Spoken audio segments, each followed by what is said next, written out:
Hello दोस्तों, आप सभी का स्वागत है। अभी रिंकी की उम्र 4 साल भी नहीं हुई थी कि उसकी माँ ने उसका नाम स्कूल में लिखवा दिया था। वो माँ अपनी बेटी को हर जगह हर चीज़ में सबसे आगे देखना चाहती थी। रिंकी ने जब से बोलना शुरू किया था उसके मुंह से निकलने वाला पहला नाम माँ ही था। अब रिंकी स्कूल जाने लग गई थी। एक दिन रिंकी जब स्कूल से लौट कर आई तो उसने देखा कि उसके पापा बहुत परेशान हालत में एक कुर्सी पर बैठे हुए थे। उसकी मम्मी बिस्तर पर लेटी हुई आंखों से आंसू बहाए जा रही थी। रिंकी को देखते ही मम्मी ने उसे अपने गले से लगा लिया और ज़ोर ज़ोर से कहने लगी, मैं तुम्हें छोड़कर नहीं जाऊंगी, कहीं नहीं जाऊंगी, कभी नहीं जाऊंगी।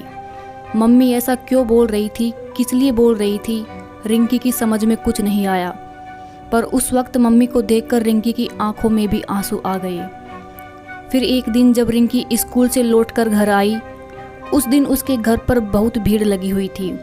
उसके पापा एक कोने में बैठकर रो रहे थे। घर पर जिन लोगों ने भीड़ लगा रखी थी सभी की आंखों में आंसू थे। रिंकी को देखते ही हर कोई उसे गले से चिपटा कर खूब प्यार कर रहा था। रिंकी ने देखा कि पिछले कई दिनों से लगातार बिस्तर पर लेटी उसकी मम्मी को सब लोगों ने मिलकर ज़मीन पर लिटा दिया और उनकी आंखों को बंद करके उन पर सफ़ेद चादर ओढ़ा दी। थोड़ी देर बाद कुछ लोगों ने मिलकर रिंकी की मम्मी को चारों तरफ से सफ़ेद चादर से बांध दिया और कंधों के ऊपर उठा लिया। फिर थोड़ी दूर एक जगह पर जाकर मम्मी को लकड़ियों के ढेर पर रखकर आग लगा दी गई। रिंकी हाथ पटक पटक कर पापा की गोद से उतरने की कोशिश करते हुए लगातार चिल्लाती रही कि आग से उसकी मम्मी को दर्द होगा, उसे कोई वहाँ से हटा ले, पर किसी ने उसकी एक न सुनी। उस दिन के बाद रिंकी को उसके पापा ने दादी से मिलाया। दादी आंखों पर मोटा सा चश्मा लगाती थी और देखने में ही काफ़ी गुस्सैल दिखती थी। उसके घर में आने के बाद से रिंकी का स्कूल जाना बंद हो गया। वो दादी घर में बैठी पूरे दिन रिंकी से कुछ न कुछ काम करवाती रहती थी। थोड़े दिन तो वो दादी वहाँ उनके घर में उनके साथ रही। उसके बाद रिंकी को उसके पापा ने बताया कि वो दोनों दादी के घर रहने जा रहे हैं। रिंकी ने उन्हें मना करने की बहुत कोशिश की, पर पापा ने उसकी बात पर ज़रा भी ध्यान नहीं दिया। नए घर में आने के बाद रिंकी के सारे दोस्त भी दूर हो गए और वो पूरा दिन घर में अकेले बैठी दादी के बताए सारे काम करती रहती। थोड़े दिन बाद रिंकी के पापा ने उसको बताया कि एक नई मम्मी घर में आने वाली है। पापा की बात सुनकर रिंकी बहुत खुश हो गई। फिर एक दिन एक नई औरत उस घर में आ गई। वो दिखने में काफ़ी सुंदर थी। पापा ने रिंकी को बताया कि वही उसकी नई मम्मी है, पर ये मम्मी पहले जैसी मम्मी की तरह नहीं थी।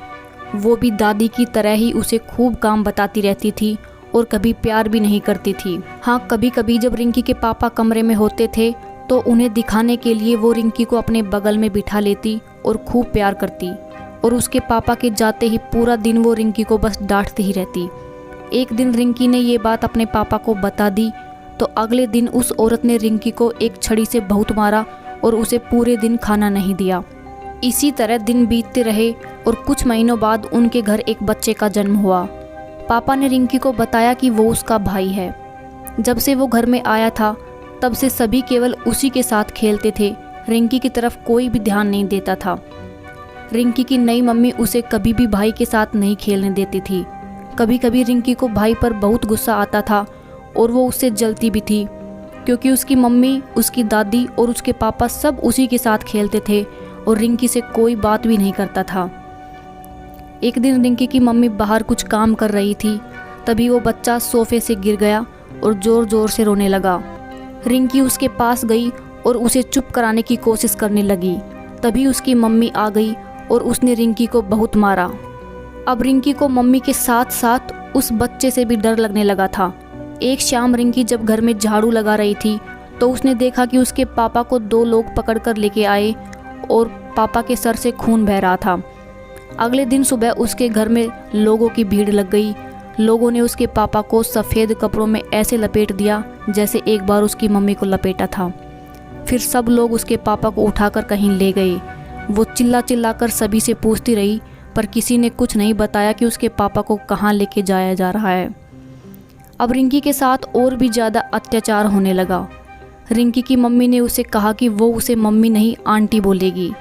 अब वो अपनी मम्मी को आंटी बुलाती थी। रिंकी अब पूरे दिन घर का काम करती थी, तभी उसे खाना मिलता था। जिस दिन उससे कोई काम गलत हो जाता तो पूरा दिन उसे मार पड़ती रहती थी, कभी हाथ से, कभी झाड़ू से, तो कभी डंडे से। और एक दिन तो हद ही हो गई। उस दिन रिंकी से काम करते हुए चाय की एक प्याली टूट गई। तब उस आंटी ने उसे चूल्हे की जलती हुई लकड़ी से बहुत मारा। उसे मार खाते हुए एक पड़ोस की औरत ने देख लिया और वो समझ चुकी थी कि रिंकी के साथ कुछ बुरा हो रहा है। वह किसी न किसी बहाने से रिंकी के घर आने लगी और उससे बात करने की कोशिश करती, परंतु रिंकी उसकी सौतेली मम्मी के डर से कुछ नहीं बोलती थी। एक दिन उसकी सौतेली माँ कहीं बाहर गई हुई थी, तभी मौका पाकर वो औरत रिंकी के घर पहुंच गई। उसने रिंकी से बहुत प्यार से बात की और उसे कहा कि वह उसकी मदद भी करेगी। तब रिंकी ने उसे अपनी सौतेली माँ के बारे में सारी बातें बताई। रिंकी की बातें सुनकर वो औरत सुन्न हो गई और सोचने लगी कोई औरत इतनी निर्दयी कैसे हो सकती है। उसने तुरंत पुलिस स्टेशन फ़ोन किया और सारा किस्सा सुनाया। थोड़ी देर बाद वहाँ कुछ पुलिस वाले आए और उन्होंने रिंकी की सौतेली माँ और दादी को गिरफ्तार कर लिया और रिंकी को उस नरक भरी जिंदगी से आज़ादी दिलाई। कुछ दिन बाद रिंकी को एक अनाथ आश्रम भेजा गया, जहाँ रिंकी जैसे बहुत से बच्चे थे। 2-4 दिन में ही रिंकी को वहाँ बहुत अच्छा लगने लगा। थोड़े दिन बाद एक बार फिर से रिंकी का नाम स्कूल में लिखा दिया गया। दोस्तों, कहानी अच्छी लगी हो तो प्लीज़ चैनल को सब्सक्राइब कीजिए और वीडियो को शेयर कीजिए। धन्यवाद।